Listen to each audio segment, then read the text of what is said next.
No one is coming to save the crypto industry. Over the past year, a white knight appeared as many crypto companies imploded and losses mounted. Sam Bankman-Fried, the 30-year-old CEO of crypto exchange FTX, helped bail out distressed crypto companies like BlockFi and Voyager. In an industry that has been tainted by scammers and greed, Bankman-Fried seemed more honorable than most. He even claimed that he wanted to give almost all his money away. It all ended so quickly. In a single day, FTX lost 94% of its wealth, with the agency's CEO and CIO announcing their resignation. This is just the beginning.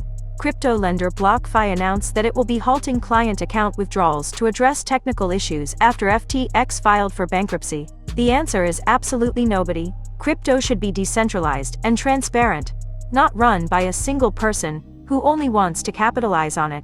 Bankman-Fried's rise and fall show just how far the industry has strayed from its original intent. The crypto world today is dominated by opaque entities that are only interested in their own success. FTX and its leader would be a great example of this. Cryptocurrencies like Bitcoin were meant to change the world. Bitcoin, the first major cryptocurrency, came into the world with the goal of bringing economic freedom and democracy to people who didn't have it before. Some examples of this would be in banking systems and government representation. One other major issue that cryptocurrencies solve is trust.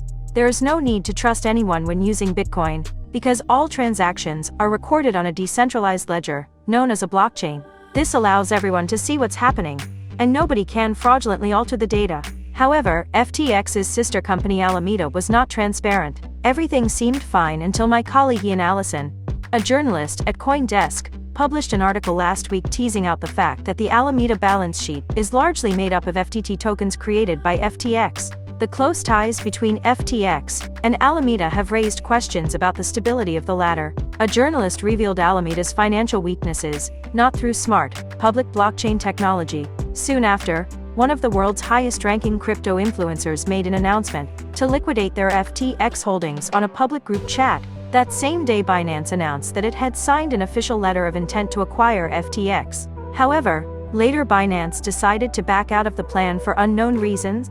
Further research showed that FTX lent more than half of its customers' money to Bankman-Fried's other company, Alameda. In other words, he used his customers' deposits for one company to make risky bets with a different company. Bankman-Fried said he takes full responsibility for his mistakes. In a long Twitter thread this week, he wrote, "I was CEO, which means that I was responsible for making sure that things went well. I, ultimately, should have been on top of everything. I clearly failed in that. I'm sorry." As I so eloquently stated in the opening paragraph, decentralized technology is not meant to work this way. The entire idea of a decentralized system is to remove a single point of failure and decrease the risk of human error. And yet, FTX would be far from the first crypto company led by an overseer to suddenly deflate. Other examples include Alex Mashinsky, the founder and CEO of the crypto lending platform Celsius. I won't mention his name again because it's irrelevant. He was just one example that you could Google. And Do Kwon, who co-founded the company that created Terra USD, a so-called algorithmic stablecoin that was ostensibly supposed to trade at $1 USD. Both figureheads had large followings. I'm sure you can guess what happened next. Many followers lost money. To answer your question, these were two trustworthy founders with good intentions and solid records. Nevertheless, they had less power than their followers gave them credit for.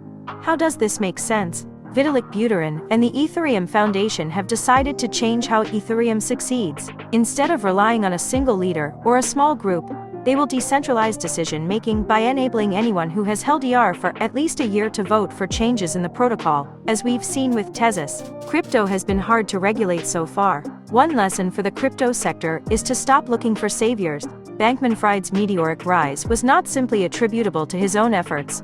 He was buoyed by many others. He raised plenty of funds from high-profile investors, received a lot of media attention, and with few exceptions, he just wasn't questioned all that much.